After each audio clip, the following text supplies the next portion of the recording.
welcome to the Bogle Creek Homestead. Come like Elderberry first. Come like Elderberry first. Alright.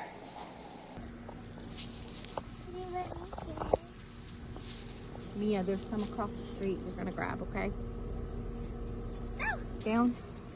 Alright, just grab the dark purple stems. Let's see. So, what are we gonna do first? We're gonna put all the purples into here. The green. We're not gonna put the green. Right. Mia, you can pick into this bowl. So, we're gonna sort the purple berries off of the vines. We picked these down the street from our house yesterday and the day before, and we froze them. That's the key to getting them to come off very easily. You can just shake them and they come off pretty easily because we don't want to get the stems in there. A few stems is okay, but a lot of stem is not good because it can be toxic. So we're going to sort through, and what I usually do is once I get the berries off, then I will sort through the stuff I've already sorted through. Okay, how's it going over there? Good. Good. Take a little bit of time. This can be very tedious if you did not freeze your bushes. Yes. It works a lot better when they're cold because they just kind of roll off. The ones that are very frozen like these are the easiest because they just shake straight off. These, we kind of let them sit for a few minutes. So. Okay, I'm going to show y'all kind of a close-up of what we're doing. So you can see in here we have some green ones. I'll start to sort through these and we'll sort through and get all these stems out, which the chickens love these, so we'll save these. But usually I get the bulk of what we need to get off, and then I'll pick through and we'll pick off all the stems and green ones. And the girls are over here sorting, Claire and Mia.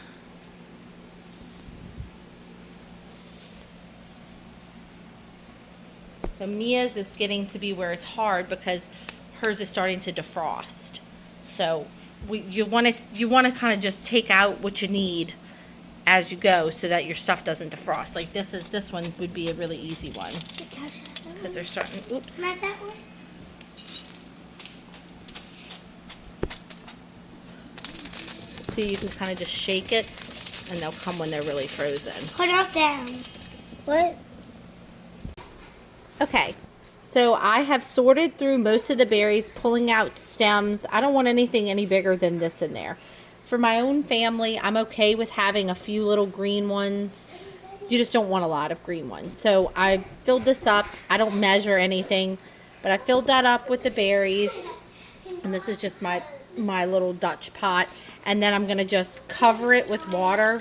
I have no idea the measurements for this, but I'm probably going to put a little bit more. So let's see.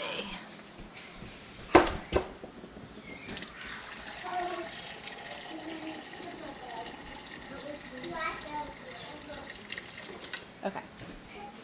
So I just want enough that when I simmer this, so for this I probably had about, and see the green ones will float to the top, so I'll start sorting some of these out while it's heating up. But for the mixture between the water and the berries, it's probably about a 1-to-1 mixture. I probably had about maybe 6 cups of berries and about 6 cups of water in here. But you can do however much you want. But anyway, you can see it's just kind of lightly covering the berries. So I'll heat this up. I don't want this to cook for a very long time. I just want it to simmer enough that the berries have busted, and then I will turn it off, and then I'll show y'all what I'll add to it after to make it into our elderberry syrup. All right, my lovely assistant with very purple hands is sorting, and she's gonna get some of the green ones out. Once you add the water to it, it helps all the green ones and some of your stems, and if you have any leaves or anything in it, it'll help them come to the surface so that you're able to get them out easier. Okay, well I have this elderberry and the water simmering. I'm going to talk to y'all about what else I'm going to add. So everybody adds something a little bit different into theirs. We like having like a cinnamon stick, I prefer fresh ginger, but all I had was the organic ground ginger.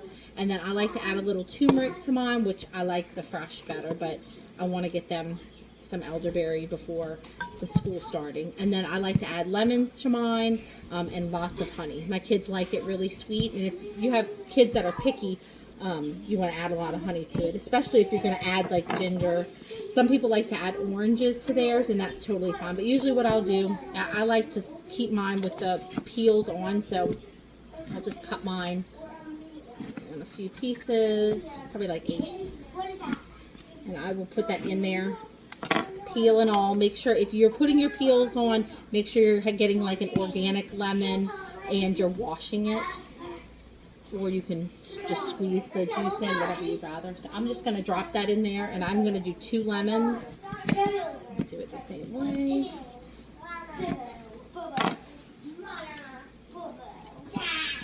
Okay. Alright, and then I'm going to do the same thing with my cinnamon sticks. So if I had fresh ginger, I would put the fresh ginger in right now too, but I don't have fresh ginger, so I will add the ginger, and I'll add the turmeric powder. I'll add that to my elderberry after I strain it. But I do want to add like my cinnamon sticks, which I probably will add 4. And you could do powdered cinnamon if you don't have cinnamon sticks. Just do a good, if you're going to do a powdered cinnamon, just do a good cinnamon. And I'll show y'all what this looks like. So she's just kind of mixing it up a little bit, but you don't even really have to mix it that much. That's pretty good. I'm going to leave it on a medium heat until I start to see it start to simmer. And you can see she's got some green berries. Like I said, I'm okay with having some green in there. It's a lot of berries, so some green's okay. If you want to pick out all the green, that's up to you. But for now, this is good for us. And then I'll show you what I'm going to put my syrup in once it's made. So I love these little medicine bottles. I like that they're the dark ones. And some have a pour spout and some don't. So I'll put a few, I'll do 3 like this, and then the rest I'll just put in a wide mouth mason jar so that I can just pour it straight into this bottle. And this makes it a lot easier when I'm pouring for kids. I will do, for the kids, I'll do a tablespoon, and for us, I'll do 2 tablespoons. If you have a little one, I would do a teaspoon, but I feel like mine are good enough with a tablespoon. So, okay, we will check back in once this elderberry syrup has started to simmer. Okay, this is about the level of boiling that we want this. And I'll stir it around. I'm going to let it stay like this for a little bit because I want these berries to get really soft so that I am able to mash them. But so I'd say maybe about, and it doesn't take long, maybe about another 10 minutes, 5 minutes, something like that. And then I'll take them, start straining them so that we can start making our juice to our mixture. Okay, so this is what we're looking for to know when our berries are done. The berries are shriveled. Can you see that good? They're shriveled and pretty much they're ready. So I'm going to mash them a little bit with my little slated spoon thing. And I'm just going to mash it up. Ooh, getting a little foggy. Okay. And so this is still really hot. I'm going to mash it while it's hot. And then I'm going to let it cool for a little bit. Because after I'm done mashing to the best that I can mash, I'm going to use a butter muslin bag. If you don't have this, this is okay. You can use cheesecloth. You can use cheesecloth. You can use, I like the butter muslin better because nothing can get through it. The cheesecloth, if you're doing that, then you're going to need to double layer it. So I like this. This has been very well used. You can see it's my elderberry bag. So anyway, I'm going to do that. So once this cools a little bit, I'll add the berries into this bag and I'll squeeze it really good. I'll strain it, put it back into the pot, and then I'll show y'all everything else that I'm going to add to mine, and then the honey mixture and how I thicken it. Okay, so I'm going to show y'all now. This is cooled a little bit. It's still pretty hot, but I'm going to show y'all how I do it. So I'm just taking everything that's in here. I'm gonna just put it in this till I get all the berries out of this. I don't want to leave any berries in there. That's one thing you don't want in your syrup is chunks of berries. So I'm just gonna keep doing this until I get all the berries out. Okay, so I have the syrup starting. So I have my stove is on low. I have my bag with my elderberries that I strained out of there, just starting to drip. When this cools off a little bit, I will squeeze this with my hands and try and get most of the juice out. But for now, it's very hot. So, but that's okay. While it's starting to drain, I'm going to drain the rest of the juice that was in there. And this is just going to take its time. And I like these bags because you can hang it with the string. So I'll hang it like from my microwave above it, but you can hang it from wherever. And so you'll just kind of, I'm going to let that cool. Very hot. So in the meantime, I'm going to start on all of my, adding my other stuff. So let's get this set up for y'all. Okay. Alright, so I'm going to add a little bit of turmeric. I probably add, I'd say maybe a teaspoon. I don't love it, and it's strong, so I'll add a little bit. Okay, I'll add a little turmeric, and I'm going to let this simmer and cook. And so then the ginger, I do like a lot of ginger in it, so I probably say we add, let's see, I probably think we probably add 2 tablespoons of ginger. I do like a lot of ginger in it. Ginger is really good if you have any kind of gut issues. It's great if you have an upset stomach. Plus, I feel like it tastes really good in this. It gives it like kind of a little bit of a spice, and the kids like it, so I'll add that.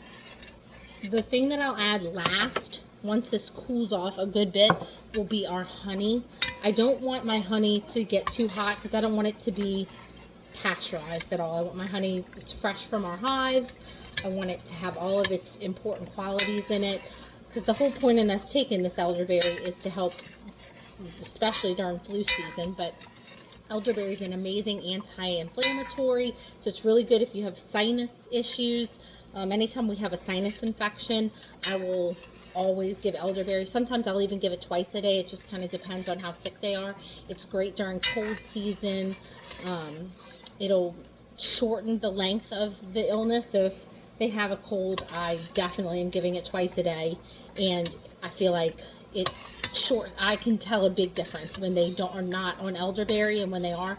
Not to mention, it just helps when everybody else is getting sick. It's a huge immune booster. It's got vitamin A in it. So, yeah.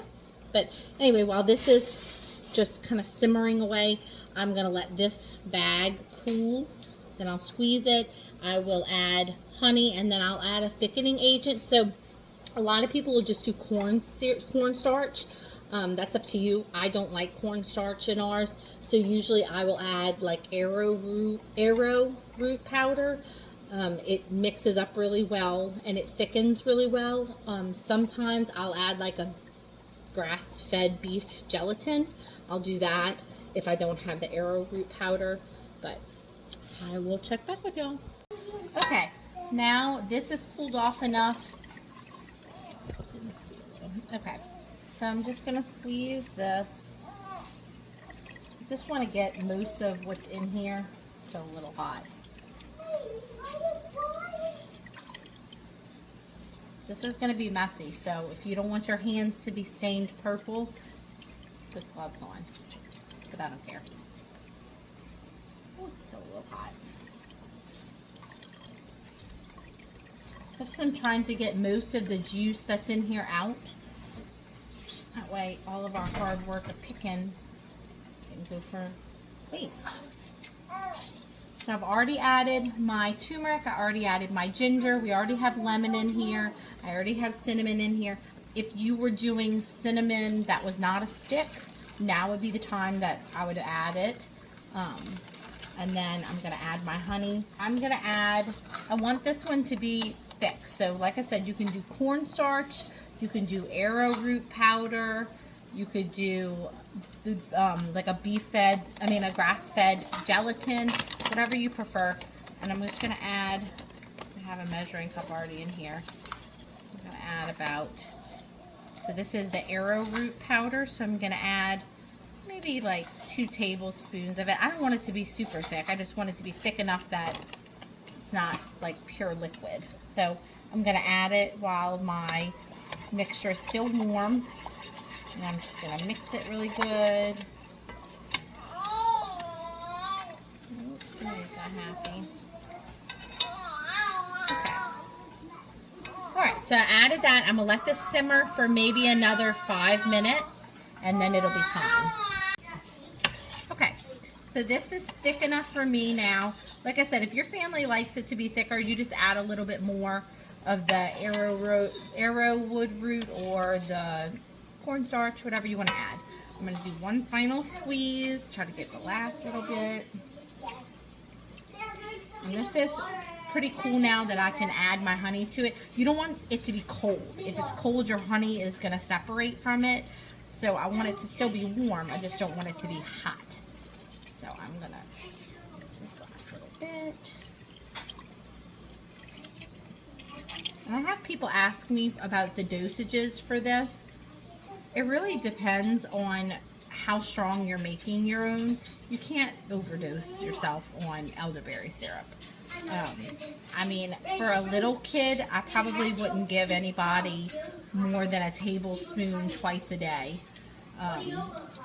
But for like me, I mean, sometimes I'll take 3 tablespoons, especially if my whole family is sick and I don't want to get sick. I will take 3. Okay. Okay. Okay, so I have our elderberry, and it's pretty thick. I don't like it too thick, but I want to be able to get it on a spoon. So it's about the consistency I'm looking for. And this has cooled off enough that I can add my honey. I don't want it to be cold because you can't mix the honey in. So this is the part that it really depends on your preference. Some people don't like it too sweet. We like it sweet. So I just kind of freely add the honey. I have no idea how much this is. I probably am going to add maybe 1/4 cup of honey to this pot. But I'm just going to measure with my heart. And whatever honey you're getting, you want to make sure it's a local honey. It's not pasteurized. Otherwise, you're just basically putting a sweetener in there. You want to get all the benefits of local honey from at least like a 30-mile radius of where you live. But this honey's off of our farm, so I know it's local to us. So I'm just mixing this in until it kind of, and now I'm going to taste it, because if it's not sweet enough, I'm going to have to add some more. Yeah, see, it's definitely not sweet enough for us, so I'm going to add some more.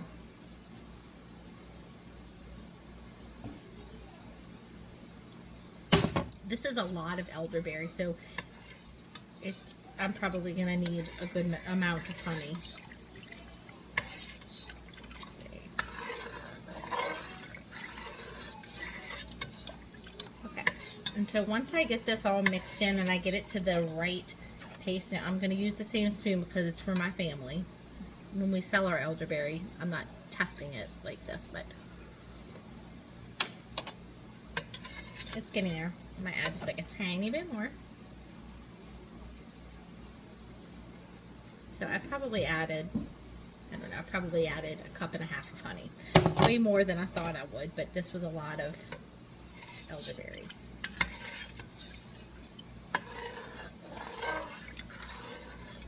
And this will stay good in your fridge once it's jarred. Some people will can theirs. I'm not going to be canning this. We'll go through this really quick. We're a family of 6. So, I mean, this won't last us very long. But it can stay good in your fridge for about 3 months. If you don't go through it that fast, you can always freeze it. I'm not sure if it loses its medicinal powers by being frozen. I doubt it. But if anything, it's really good in tea. Like when we do get sick, I like to keep the elderberry. I'll keep some of the syrup frozen in cubes, and I'll just pop it in a tea for the kids. And they get a little extra elderberry, plus they like it. It tastes good. So, okay. I think this should be good now. This is good. Okay. So now I am going to just make sure there's no more berries using my little spoon. So like there's not really. There's like 1 or 2 stems, but that'll be good. So now this is off. I'm going to let this cool for a few more minutes. Then I'm going to transfer it over into jars or wherever, however you're wanting to jar yours. I like the little medicine bottles. And then I'll pop it in the fridge and it'll be ready to go. Okay, now let's go ahead and jar this. So I feel like the easiest way to get it into those little medicine bottles is to put it into something that has like a little spout like this. I'm just gonna put it in. And this will thicken even more as it cools off. It's still pretty warm. I'll put that like that. Okay. So I'm just pouring them in to clean jars. And I'm gonna do it over my big pot just to be sure. Spill. Okay. So this one, I am gonna fill it all the way up. I don't really, oops, I overfilled it. I don't need to leave any kind of head space or anything like that because I'm not going to be canning it. It's going straight into the fridge. It'll be used like tomorrow. Okay. So I have 2 of these. Okay, so this one.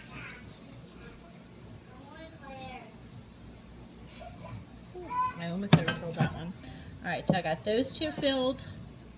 And then now whatever's left I'm just going to put into here. As I go through the medicine jars, or I'm sorry, the medicine bottles, I would use this to fill into those. But you can take it right out of here. It's just, I feel like it's a lot harder to do it from here. With the kids spilling it. And because sometimes they'll go and make their own and get their own in the mornings. So I'm going to need to get some more jars. Here's our final product and some pictures of us while we were making the elderberry syrup and of the kids picking the elderberry syrup. I hope y'all enjoyed this video and thanks for tuning in to the Bogle Creek Homestead. See y'all next week.